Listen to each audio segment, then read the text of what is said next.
بسم اللہ الرحمن الرحیم۔ السلام علیکم، میں ہوں غفران احمد چشتی اور آپ دیکھ رہے ہیں پروگرام سیاست اور ریاست۔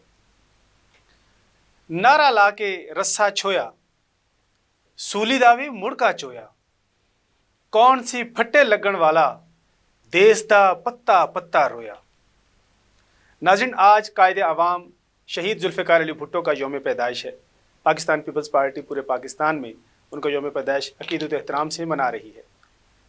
ان کی تلسماتی شخصیت پر گفتگو کرنے کے لیے آج ہم نے اپنے اسٹوڈیو میں دعوت دی ہے محمد بنارس چودھری، سینئر رہنما ہے پاکستان پیپلز پارٹی کے۔ بہت شکریہ سر، آپ نے ہمیں ٹائم دیا۔ اچھا سر، یہ بتائیے کہ محترم ذوالفقار علی بھٹو کی شخصیت کیسی شخصیت تھی، وہ کیسے لیڈر تھے، تھوڑا سا ہمیں اس کے بارے میں بتائیے۔ اعوذ باللہ من الشیطان الرجیم، بسم اللہ الرحمن الرحیم، ایاک نعبد و ایاک نستعین۔ سب سے پہلے میں حق نیوز چینل کی ٹیم کا اور خصوصی طور پہ آپ کا شکریہ ادا کرتا ہوں کہ آپ نے ایک لیڈر کے بارے میں، جو عوام کے لیڈر تھے، ان کے بارے میں مجھ سے پوچھا۔ شہید ذوالفقار علی بھٹو ایک عوامی لیڈر تھے۔ انہوں نے آج 5 جنوری ہم اس لیے مناتے ہیں کہ پاکستان کے اندر قائد اعظم کے بعد اگر کوئی پاکستان کو مسائلستان سے نکال سکتے تھے وہ شہید ذوالفقار علی بھٹو تھے۔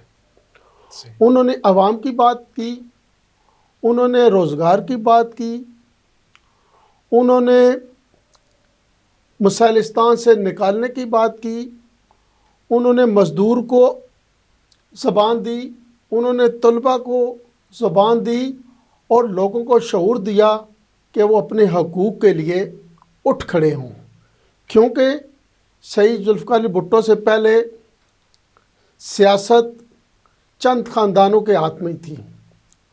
وہ نہیں چاہتے تھے کہ عوام کی نمائندگی اسمبلیوں کے اندر ہو۔ بھٹو صاحب نے لوگوں کو شعور دیا، یہ حق دیا، ووٹ کا حق دیا کہ آپ اپنی ووٹ کی طاقت سے اس ملک کی تقدیر بدلیں اور اپنے مسائل کا حل بتائیں، اور وہ مسیحا تھے، اسی لیے ان کو شہید کر دیا گیا۔ صحیح۔ اچھا، ذوالفقار علی بھٹو سیاست میں کب آئے؟ تھوڑا سا بیک گراؤنڈ بھی ہمیں بتائے، جو ہماری نوجوان نسل ہے ان کو بھی پتہ چلے۔ بھٹو صاحب کے والد صاحب بھی پارٹیشن سے پہلے ریاست کے وزیر اعظم تھے۔ جب ان کا جنم ہوا انہوں نے دیکھا سندھ کے اندر کہ جاگیردار طبقہ بہت لوگوں کے اوپر ہیوی ہے۔ انہوں نے سوچا کہ یہ ان لوگوں کو اپنے زیر سایہ رکھ کے ان کو یہ چلانا چاہتے ہیں کہ ان کو شعور نہ ملے، تو انہوں نے اپنے سماج سے، اپنے قبیلے سے بغاوت کی، اور انہوں نے نوجوانی کے بعد جب سیاست میں قدم رکھا، ڈکٹیٹر ایوب خان کی کابینہ میں آئے، انہوں نے کہا کہ میں عوامی راج قائم کروں گا، اور انہوں نے عوامی راج کام کر کے آپ کو دکھایا۔ تو انہوں نے ہمیشہ عوام کی بات کی ہے سر، ہمیشہ عوام کی بات کی ہے۔ ایوب خان سے ان کا اختلاف کیوں ہوا؟ ایوب خان سے اختلاف یہ ہوا کہ وہ عوام کی بات کرتے تھے۔ صحیح۔ وہ ان کو کہتے تھے کہ آپ اپنی بات کریں، انہوں نے کہا نہیں، پاکستان کے غریبوں کی میں بات کروں گا۔ صحیح۔ اسمبلیوں کے اوپر ان کو اندر حق دیں، نہ کہ ڈکٹیٹرشپ کو یہ حق ہو کہ وہ ملک کے تقدیر کے فیصلے کرے۔ یہیں سے اختلاف شروع ہوا، صحیح، اور آگے بڑھتا گیا۔ جب انہوں نے عوام کی بات کی تو عوام نے ان کو اپریشیٹ کیا، ویلکم کہا، اور ایک طوفان آیا عوامی جو ان کے ساتھ چل رہا تھا۔ اچھا، انہوں نے الیکشن لڑنے کا فیصلہ کب کیا اور کیا محرکات تھے؟ تھوڑا سا بیک گراؤنڈ ہمیں بتائیں۔ یہ جب ایوب خان کی کابینہ میں تھے، جی، غالباً وزیر خارجہ تھے، وزیر خارجہ تھے، تو انہوں نے دیکھا کہ یہ عوامی فلاح کے اوپر بات نہیں کر رہی، اس وقت کی اسمبلی جو بھی تھی۔ صحیح۔ تو انہوں نے عوام کی بات کی، انہوں نے استعفیٰ دے کے باہر آ گئے اور پاکستان پیپلز پارٹی کی بنیاد رکھی۔ اس لیے رکھی کہ لوگوں کو بنیادی حقوق ملنے چاہیے، طلباء کو حقوق ملنے چاہیے، اساتذہ کو حقوق ملنے چاہیے، کارخاندار کے اندر جو مزدور تھے ان کو حقوق ملنے چاہیے۔ اس لیے انہوں نے اپنی جدوجہد کی، عوامی جدوجہد کی، عوامی راج کی جدوجہد کی کہ یہاں عوام کا راج ہو تاکہ اس ملک سے مسائل سے نکالا جا سکے۔ اچھا، ایوب خان دیکھا جائے تو ان کا ذکر کرتے ہیں لوگ، کہتے ہیں کہ وہ بہت اچھے لیڈر تھے، پھر کیا وہ عوام کی بات نہیں کرتے تھے جو بھٹو صاحب کو یہ ایکشن لینا پڑا، ان کے مخالف جانا پڑا؟ یہ تھوڑا سا ہمیں بتائیں۔ بھائی بات یہ، اگر ایوب خان مرحوم عوامی بات کرتے تو اتنا طوفان آتا؟ جب وہ اسمبلی سے باہر نکلے بھٹو صاحب، انہوں نے پارٹی کی بندراج رکھی، وہ کیوں غریب طبقہ بھٹو صاحب کے ساتھ چل پڑا؟ اس لیے کہ ان کو وہ حقوق، وہ جائز باتیں نہیں مانی جا رہی تھی، صحیح، انہوں نے حقوق دلوائے ان کو، صحیح، انہوں نے لوگوں کو باہر بھجوایا۔ بھٹو صاحب نے شناختی کارڈ، لوگوں کو شناختی کارڈ کی صورت میں شناخت دی۔ نہیں یہ باتیں تو ہیں، لیکن ایک دور تھا جب سنا ہے کہ پاکستان نے جرمنی کو قرضہ دیا تھا اور چائنیز جو ہیں وہ کراچی آ کر ہماری بلڈنگیں دیکھا کرتے تھے، تو وہ کون سا دور تھا؟ وہ ایوب خان کا ہی دور تھا؟ یہ غالباً 51 کی بات آپ کر رہے ہیں۔ جی، اس وقت ہماری اکانومی ٹھیک تھی، لیکن مزید بہتر کرنے کے لیے بھٹو صاحب نے یہ کہا کہ میں عوامی رائج قائم کروں گا، اور انہوں نے عوامی رائج کی جب بات کی تو سازشیں ان کی شروع ہو گئی۔ بہت سازشیں آج بھی کسی نہ کسی صورت میں یہاں ملک کے اندر موجود ہیں، جو اینٹی بھٹوز ہیں وہ کسی نہ کسی صورت میں وہ سازشیں کرتے رہتے ہیں۔ وہی ایک ایلیمنٹ تھا جنہوں نے شہید محترمہ بے نظیر بھٹو کو 2007 میں لیاقت باغ میں شہید بھی کیا تھا۔ تو یہیں سے پروگرام کا دوبارہ آغاز کریں گے۔ ناظرین، پروگرام میں وقت ہے ایک شارٹ بریک کا، ہمارے ساتھ رہیے۔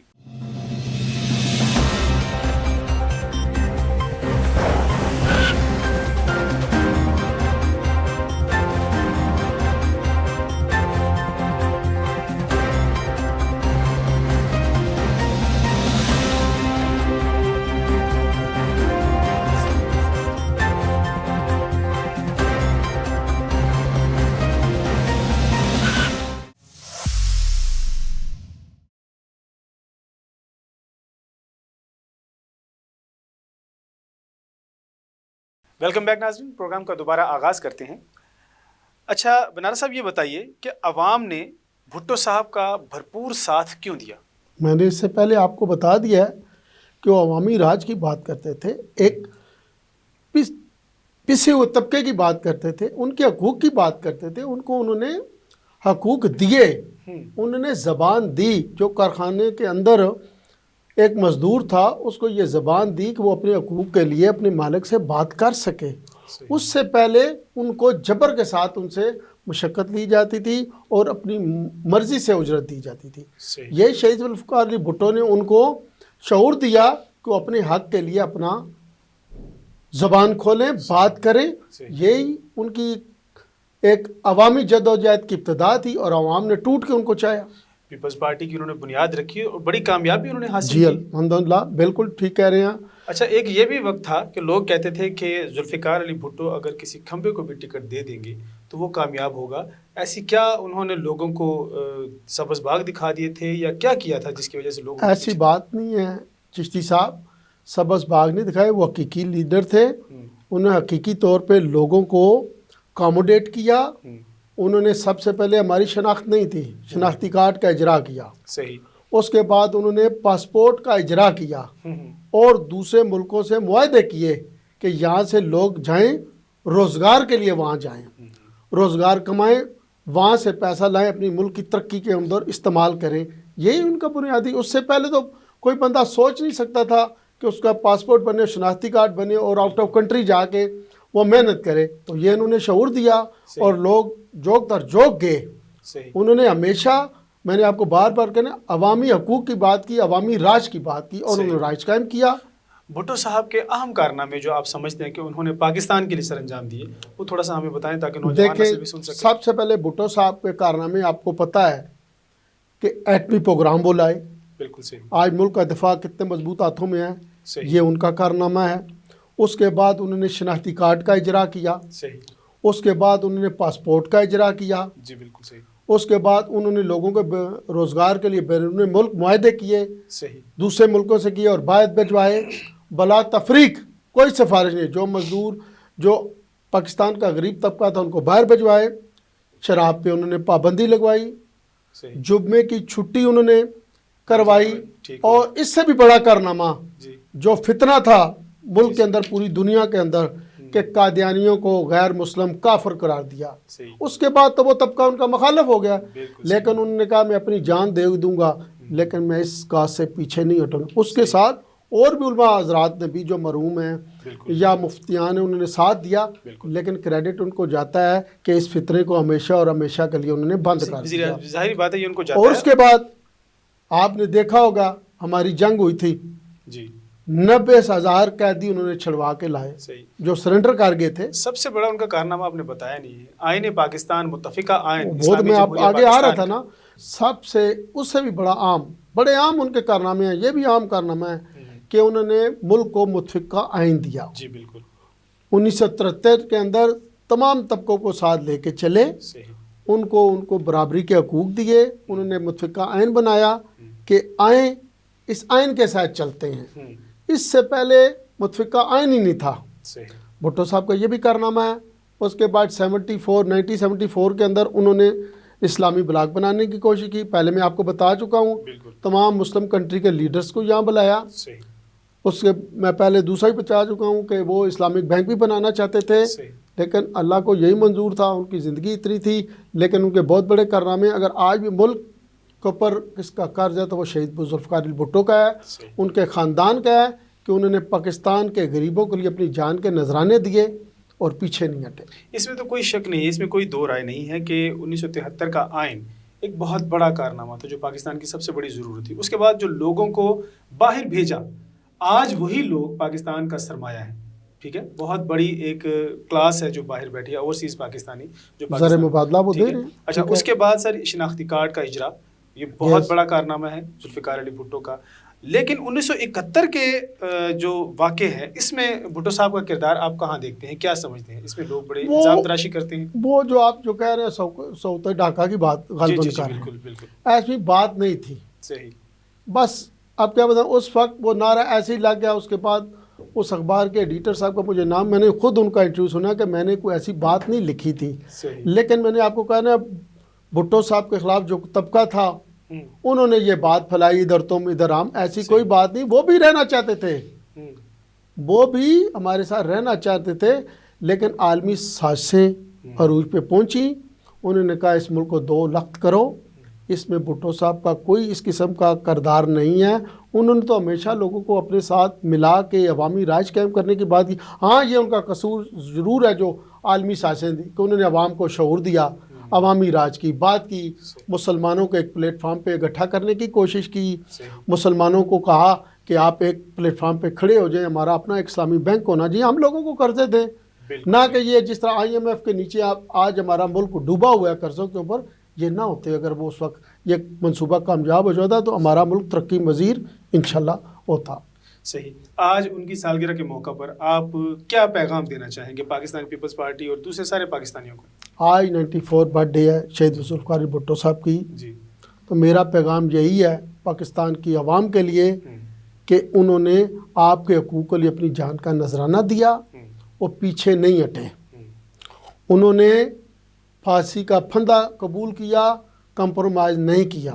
بالکل. ان کی بیٹی شہید محترمہ بے نظیر بھٹو نے, جب آپ کو یاد ہوگا 2007 میں لیاقت پاک کھڑے ہو کے کہا کہ میں سوات سے پاکستان کا پرچم نہیں اترنے دوں گی, لوگوں کو سمجھ نہیں لگی یہ کیا بات کر رہی ہیں. وہ ویژن والے لوگ تھے, ان کو پتہ تھا, دیوار کے پیچھے دیکھنے والے, اللہ کی دین تھی ان کو پتہ تھا کہ یہ دہشت گرد کہاں سے کہاں تک آ چکے. انہوں نے راستہ روکا اور وہ شہید ہوئے, لیکن وہ پیچھے نہیں ہٹے. آج ان کا لخت جگر بلاول بھٹو زرداری, وہ یہ پرچم تھام کے آگے چل رہا ہے, اور ہم لوگ پاکستان کی عوام بلاول بھٹو پاکستان کی امید ہیں. انشاءاللہ آنے والے الیکشن میں آپ دیکھیں گے وہ وزیر اعظم بنیں گے, اور اسی طرح جو ان کے کارنامے جو بھٹو صاحب اور محترمہ صاحبہ جو پایہ تکمیل تک نہیں پہنچا سکی, وہ ان کو پایہ تکمیل تک پہنچائیں گے. اور ہم عہد کرتے ہیں پاکستان پیپلز پارٹی کے کارکن کہ ہم شہید ذوالفقار علی بھٹو کے خاندان سے کسی بھی قسم کی قربانی دینی پڑی تو ہم درے سے کام نہیں لیں گے, اور ہم ان کی قیادت میں آگے بڑھتے چلے جائیں گے. بہت شکریہ جناب. جی ناظرین, ایک ایسا لیڈر کہ جس نے خود یہ کہا کہ مجھے پتہ ہے کہ میں اپنی موت کے پروانے پر دستخط کر رہا ہوں جب قادیانیوں کو غیر مسلم قرار دیا گیا. ایسا لیڈر جس نے